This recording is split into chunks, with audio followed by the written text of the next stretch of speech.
dnešním tradičním mysliveckém plese.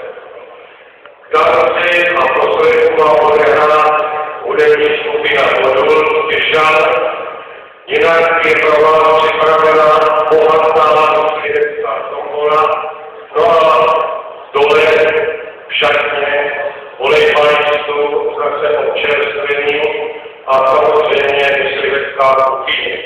Jinak bych vám chtěl říct, že ve všech prostorách Sokolovny zakázalo kouření, výuku o pohostinství a vestibulu. Přeji vám to